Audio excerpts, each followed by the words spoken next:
Assalamualaikum warahmatullahi wabarakatuh. Kali ini kita mempelajari tentang distribusi probabilitas peubah atau variabel acak diskrit. Kemarin kita sudah mempelajari tentang statistik inferensial yang membahas tentang populasi dan sampel. Materi itu sebagai bahan dasar untuk kita memahami materi kita kali ini. Ibu ingatkan dulu tentang kompetensi dasar yang harus kalian miliki. Yang pertama, untuk kompetensi dasar pengetahuan, kalian harus bisa menjelaskan dan menentukan distribusi peluang binomial berkaitan dengan fungsi peluang binomial. Untuk kompetensi dasar keterampilannya, kalian harus bisa menyelesaikan masalah berkaitan dengan distribusi peluang binomial suatu percobaan acak dan penarikan kesimpulan. Kita pahami dulu tentang variabel acak diskrit. Variabel itu artinya peubah. Variabel acak diskrit merupakan suatu fungsi yang menghubungkan suatu kejadian dari ruang sampel ke nilai numeriknya yang dapat dicacah. Artinya mencantumkan semua kemungkinan nilai. Jadi ingat kalau variabel acak diskrit itu dapat dicacah. Untuk X kapital nanti itu melambangkan tentang variabel acak. Sedangkan huruf X kecil ini melambangkan tentang nilai-nilai dari kemungkinan semua kejadian. Atau maksudnya X kecil ini adalah anggota dari X besar ini. Contoh, misalnya sebuah keluarga merencanakan memiliki 3 anak. Jika variabel acak X menyatakan jumlah anak laki-laki, tentukan nilai X yang mungkin untuk variabel acak X. Sekarang kita buat dulu ruang sampelnya. Kalau misalnya merencanakan 3 anak tadi, berarti kan ada anak pertama, ada anak kedua, dan anak ketiga. Di sini kita sepakati penulisannya. Untuk penulisan pertama, huruf pertama ini menyatakan jenis kelamin anak pertama. Huruf kedua ini menyatakan jenis kelamin anak kedua. Huruf ketiga ini menyatakan jenis kelamin anak ketiga. Nah, sekarang misalnya kemungkinan-kemungkinannya adalah anak pertama perempuan, anak kedua juga perempuan, anak ketiga juga perempuan. Jadi ketiga-tiganya perempuan. Kemungkinan lain apa lagi? Bisa saja yang pertama dan kedua perempuan, tapi yang ketiga laki-laki. Kemungkinan lain apa lagi? Bisa pertama perempuan, kedua laki-laki, ketiga perempuan. Atau kemungkinan lain lagi adalah perempuan, laki-laki, laki-laki. Atau LPP, atau LPL, atau LLP, atau ketiga-tiganya laki-laki. Nah, ada nggak kemungkinan lain lagi selain kemungkinan-kemungkinan yang sudah kita daftar dalam ruang sampel ini? Sudah tidak ada ya. Jadi ini sudah lengkap semua kemungkinan-kemungkinannya. Ada berapa? Ada 1, 2, 3, 4, 5, 6, 7, 8. Jadi ada 8 kemungkinan ya. Nah, X tadi apa dalam soal? X tadi menyatakan jumlah anak laki-laki. Nah, yang menyatakan jumlah anak laki-laki. Bisa berapa aja jumlah anak laki-laki? Kita lihat di sini. PPP. Tidak ada anak laki-lakinya. Berarti bisa jumlah anak laki-lakinya adalah 0. Atau bisa juga misalnya di sini PL atau PLP atau LPP, berarti anak laki-lakinya 1. Ya, jadi bisa jumlah anak laki-laki itu 1. Atau bisa juga PLL, LPL atau LLP ini laki-lakinya 2 ya. Jadi bisa jumlah anak laki-lakinya adalah 2. Atau bisa juga ketiga-tiganya laki-laki. Jadi jumlah anak laki-lakinya 3 bisa. Jadi kemungkinan-kemungkinan jumlah anak laki-laki adalah bisa 0, bisa 1, bisa 2, bisa 3 ya. Terus yang kedua, dalam sebuah kantong berisi 10 kelereng yang terdiri dari 4 kelereng merah, nanti kita lambangkan dengan huruf M kapital, dan 6 kelereng biru, nanti kita lambangkan dengan huruf B kapital. Dari kantong tersebut diambil 2 kelereng berturut-turut. Jika X menyatakan banyak kelereng merah yang diambil, tentukan nilai X yang mungkin sebagai variabel acak X. Sekarang kita buat dulu ruang sampelnya. Karena kita tadi mengambil 2 kelereng, kemungkinan adalah bisa Yang pertama terambil biru, yang kedua juga terambil biru. Atau bisa saja yang pertama biru, kedua merah. Atau yang pertama merah, kedua biru, atau kedua-duanya merah. Ya, bisa ini kemungkinan-kemungkinan yang terambil. Sekarang variabel X tadi menyatakan apa? Banyak kelereng merah yang terambil. Banyak kelereng merah yang terambil ada berapa kemungkinan? Kalau seperti ini BB berarti tidak ada terambil merah, berarti merahnya 0. Atau bisa juga merahnya 1 ini, BM, MB ini merahnya 1. Atau bisa juga kedua-duanya merah, berarti merahnya 2. Ya. Jadi kemungkinan-kemungkinan banyak kelereng merah yang diambil bisa 0, bisa 1, atau 2. Nah sekarang kita pahami variabel acak kontinu. Variabel acak kontinu merupakan suatu fungsi yang menghubungkan suatu kejadian dari ruang sampel ke nilai numeriknya yang tidak dapat dicacah. Jadi sini tidak dapat dicacah. Kalau variabel acak diskrit tadi dapat dicacah, tapi kalau variabel acak kontinu tidak dapat dicacah. Contoh, jika kita mengamati jumlah kendaraan yang melintas di jalan tol, dengan X menyatakan jumlah kendaraan yang melintas, tentukan nilai X yang mungkin sebagai variabel acak X. Yang melintas di jalan tol kan bisa 0, artinya tidak ada yang melintas, bisa 1 kendaraan, 2 kendaraan, 3 kendaraan, 4 kendaraan, 5 kendaraan, dan seterusnya sini. Tidak bisa kita cacah semuanya, ya tidak bisa kita tentukan semuanya. Berarti kalau tidak bisa kita cacah atau tidak bisa kita muat semua kemungkinan-kemungkinan yang bisa terjadi, maka disebut dengan variabel acak kontinu. Nah, dari 3 contoh ini ya, bisa kalian sudah pahami apa bedanya variabel acak diskrit dan variabel acak kontinu. Kalau variabel acak diskrit tadi, kemungkinan-kemungkinannya semuanya bisa kita daftar atau kita cantumkan di dalam ruang sampel. Tapi kalau kontinu, ini tidak dapat kita cacah atau tidak bisa kita tentukan nilai-nilai yang mungkin semuanya, ya. Itu bedanya. Berikut kita pahami lagi tentang distribusi probabilitas variabel acak diskrit. Probabilitas ini artinya peluang, ya. Distribusi probabilitas variabel acak diskrit adalah tabel atau distribusi yang memuat semua kemungkinan nilai variabel acak diskrit X yang sudah kita pelajari barusan dan nilai probabilitasnya. Jadi ada 2 nanti yang dimuat. Kemungkinan semua variabel acak diskrit dan nilai peluangnya atau probabilitasnya.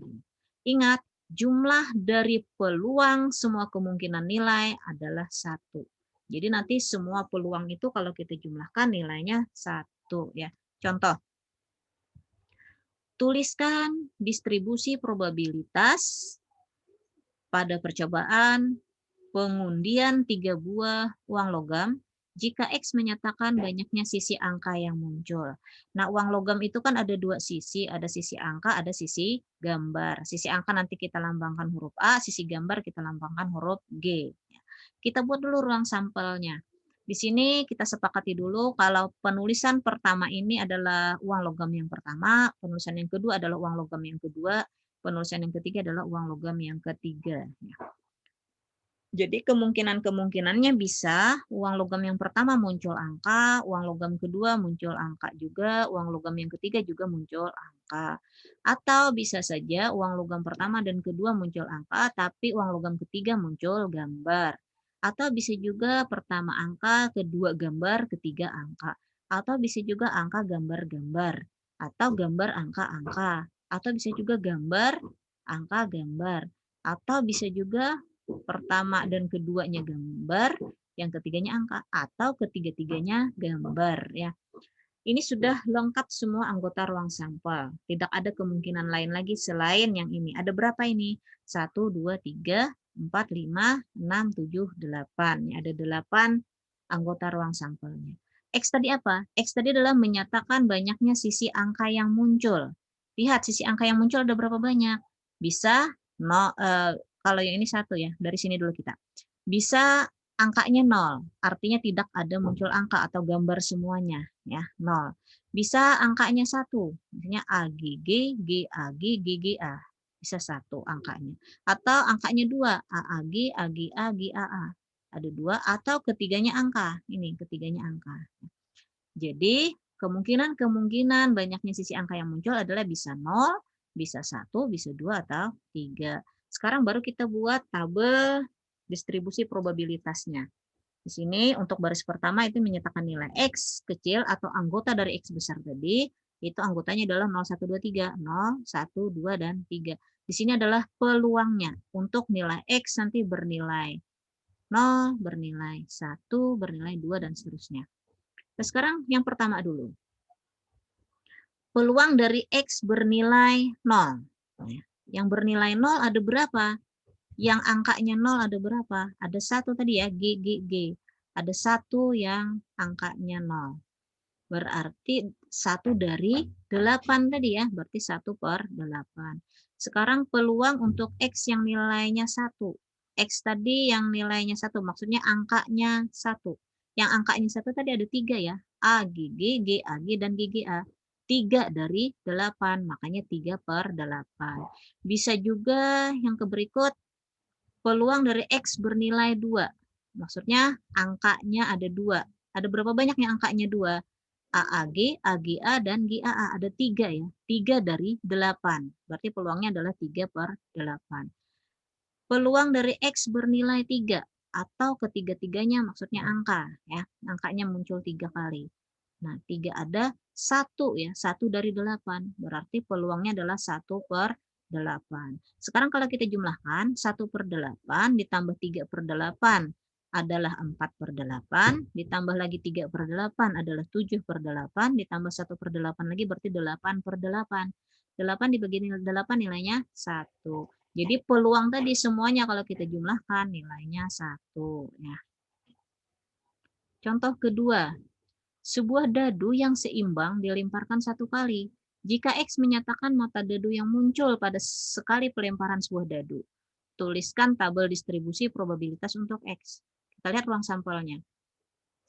Sisi dadu kan ada 6 ya. Ada yang mata 1, mata 2, mata 3, mata 4, mata 5, atau mata 6. Berarti kalau kita lemparkan kemungkinan yang muncul adalah dadu mata 1, mata 2, mata 3, atau seterusnya sampai sini kemungkinan bisa mata dadu 6. Sekarang X tadi menyatakan mata dadu yang muncul. Mata dadu yang muncul tadi adalah berarti 1, 2, 3, 4, 5, 6 tadi. Ya. Nah, sekarang baru kita buat tabel distribusi probabilitasnya. Di sini mata dadu yang muncul. Ya. X-nya tadi adalah anggota dari X tadi, atau mata dadu yang muncul tadi. Bisa 1, 2, 3, sampai 6. Jadi 1, 2, 3, 4, 5, 6. Ini peluangnya. Ya. Yang muncul 1 ada berapa? Yang muncul 1 di sini kan 1 ya, dari 6. Berarti 1/6. Sekarang untuk peluangnya yang X-nya sama dengan 2. X sama dengan 2. Ada 1 kali juga dari 6. Berarti 1/6. Sekarang peluang untuk X sama dengan 3. Nilai yang 3 juga ada 1 kali. 3 ada 1 kali berarti 1/6. Begitu juga nomor 4. Ada 1 kali 1/6. Angka 5 juga 1/6, 1/6. Kalau kita jumlahkan semuanya 1/6 ditambah 1/6 ditambah 1/6 tambah 1/6 tambah 1/6 tambah 1/6 sini semuanya adalah 6/6. 6/6 adalah 1. Jadi peluangnya 1 ya. Nah, sekarang kita pahami lagi contoh ketiga. Jika Y, nah sekarang kita variabelnya Y, jadi supaya kalian jangan terpaku dengan variabel X saja. Jika Y menyatakan jumlah bilangan dari kedua mata dadu pada pelemparan sepasang dadu, tulislah tabel distribusi probabilitas untuk Y. Kita buat dulu ruang sampelnya. Di sini kita sepakati dulu ya, kalau penulisan pertama adalah dadu pertama, penulisan kedua adalah dadu kedua. Jadi di sini bisa saja dadu pertama muncul 1, dadu keduanya juga muncul 1. Atau dadu pertama 1, tetapi dadu keduanya 2. Atau dadu pertamanya 1, tapi dadu keduanya 3. Atau 1/4. Atau 1/5. Atau 1/6. Atau dadu pertamanya 2, dadu keduanya 1. Atau 22, atau 23, sampai 26. Dan seterusnya di sini kemungkinan-kemungkinannya sampai dadu pertama kemungkinan muncul 6, dadu keduanya 1, atau dadu pertama 6, dadu kedua 2, dan seterusnya sini sampai kemungkinan terakhir adalah muncul 6, 6. Ya. Jadi dadu pertama 6, dadu kedua 6. Nah, semua anggota ruang sampel ini ada berapa? 1, 2, 3, 4, 5, 6 kali ke bawah 6 berarti 36. Jadi ruang sampelnya ada 36. Sekarang Y tadi apa? Jumlah mata dadu. Nah, jumlah mata dadu artinya kita tambahkan kedua dadu tadi kita tambahkan. Ada berapa saja kemungkinan? Sini kan bisa 1 ditambah 1 ya paling kecil. 1 ditambah 1. Berarti bisa 2. Atau bisa juga 1 tambah 2, 3, 1 tambah 3, 4, 1 tambah 4, 5, 1 tambah 5, 6, dan seterusnya sini paling tinggi berapa? 6 ditambah 6 ya, 12. Jadi jumlah mata dadu itu paling kecil 2 jika muncul 1, 1. Artinya dadu pertama 1, dadu kedua 1. Paling besar berapa? 12. Kalau muncul dadu pertama 6, dadu kedua juga 6. Ya. Sekarang kita buat tabel distribusinya. Di sini Y-nya tadi nilainya bisa 2 sampai 12 ya. 2, 3, 4, 5, 6, 7, 8, 9, 10, 11, 12. Sekarang sini peluangnya. Peluangnya untuk Y bernilai 2. Untuk Y 2, artinya jumlah mata dadunya 2. Ada berapa yang berjumlah 2? 1 ditambah 1 ya. Hanya 1 ini saja. 1 dari berapa ke semuanya? 1 dari 36, berarti 1 per 36. Sekarang peluang untuk Y sama dengan 3. Artinya jumlahnya 3. Yang jumlahnya 3 ada berapa? 1 tambah 2 dengan 2 tambah 1. Ya, ada 2. Ada 2 kemungkinan. Berarti 2 per 36. 2 per 36. Sekarang peluang yang berjumlah 4. Yang berjumlah 4 kan bisa 1 tambah 3, 2 tambah 2, atau 3 tambah 1. Berarti ada 3. 3 dari 36. Sekarang peluang yang berjumlah 5. Yang berjumlah 5 berarti kan 1 tambah 4 bisa, 2 tambah 3, 3 tambah 2, atau 4 tambah 1. Ada 4 ya, 4 per 36. Sekarang peluang untuk yang berjumlah 6. Yang berjumlah 6 kan 1, 5, bisa 6, 2, 4 juga 6, 3, 3 juga 6, 4, 2 juga 6, 5, 1 juga 6. Ada 5 ya. Ada 5 yang berjumlah 6. Jadi 5 per 36. Dan seterusnya di sini. Kalian cek sendiri ya. Cek sendiri di sini bahwa yang berjumlah 7 ada 6 dari 36, yang berjumlah 8 ada 5 dari 36, yang berjumlah 9 ada 4 dari 36, yang berjumlah 10 ada 3 dari 36, yang berjumlah 11 mana? Ini 5 tambah 6 atau 6 tambah 5, ada 2 dari 36. Yang berjumlah 12 ada 1 ya, 6 tambah 6, 1 per 36. Nah, ini kalau kita tambahkan semuanya berapa? Ini kan penyebutnya sudah sama ya, 36. Tinggal pembilang yang kita tambahkan. 1 tambah 2, 3, tambah 3, 6, tambah 4, 10, tambah 5, 15, tambah 6, 21, tambah 5, 2, 6, tambah 4, 30, tambah 3, 33, tambah 2, 35, tambah 1, 36. 36 per 36. Nilainya adalah 1. Ya, jadi ini udah betul. Sekarang nomor 4. Sebuah kantong berisi 2 bola merah dan 3 bola biru. Ibu gambarkan seperti ini, ada 2 merah, 3 biru. 2 bola diambil secara acak tanpa pengembalian. Jadi kalau sudah diambil 1, tidak dikembalikan lagi, ya, ambil lagi 1 tanpa pengembalian. Jika X adalah kejadian terambilnya bola biru, hati-hati X-nya adalah bola biru ya. Tentukan distribusi peluang dari X. Kita lihat dulu ruang sampelnya. Karena kita mengambil 2 bola, ya, kemungkinan apa? Bisa terambil merah-merah, atau bisa juga pertama merah kedua biru, atau pertama biru kedua merah, atau kedua-duanya biru. Ya, ini kemungkinan-kemungkinan yang bisa terambil. Nah, sekarang X adalah terambilnya bola biru. Ya, ingat, X-nya adalah bola biru. Ada berapa kemungkinan terambil bola biru? Bisa 0 ya. Merah keduanya terambil, berarti birunya 0. Atau birunya 1, MB dan BM. B-nya 1, ya, bisa 1. Atau bisa juga birunya kedua-duanya biru. Ya. Jadi bisa kemungkinan itu adalah 0, 1, 2. Ya. Jadi kalau dalam tabel distribusi probabilitasnya, X-nya adalah 0, 1, 2. Sekarang peluangnya ya. Peluangnya untuk X-nya sama dengan 0. Untuk X-nya sama dengan 0, 0 tadi apa? Birunya 0, berarti MM ya. MM. Kita lihat MM. Pertama, dari sini kita ambil merah. Kemungkinannya ada berapa merah di sini? Ada 2 dari berapa semuanya? 5 ya. 2/5. Karena sudah terambil 1 merah, berarti kan sisa di dalamnya apa? 1 merah, 3 biru sisanya ya. Berarti untuk mengambil merah yang kedua, ada 1 kemungkinan merah dari kesemuanya tadi sisanya 4. Berarti 1/4. Kita kalikan 2 kali 1, 2, 5 kali 4, 20. 2/20 atau 1/10. Jadi di sini peluangnya adalah 1/10. Nah, sekarang peluang untuk X-nya sama dengan 1. Peluang untuk X-nya sama dengan 1. X sama dengan 1 tadi artinya birunya 1 bisa MB atau BM ya. Bisa MB dan BM. Kita hitung dulu yang MB. Yang MB artinya pertama terambil merah. Pertama seperti ini. Kita ambil merah. Merah ada berapa? 2 dari semuanya adalah 5. Berarti 2/5. Terambil sudah 1 merah. Berarti sisa di dalam adalah 3 biru, 1 merah ya. Yang kedua terambil biru. Birunya ada berapa kemungkinan? 3. Dari berapa sisanya tadi? 4. Berarti 3/4 ya. Kita kalikan 2 kali 3, 6. 5 kali 4, 20. 6/20 atau kalau kita sederhanakan 3/10. Sekarang yang BM. Yang BM artinya pertamanya biru. Jadi pertama seperti ini. Yang biru, biru ada berapa? Ada 3 dari berapa ke semuanya? 5. Berarti 3/5 ya. Dikali birunya tadi sudah keluar 1. Berarti di dalam sisa 2 biru, 2 merah.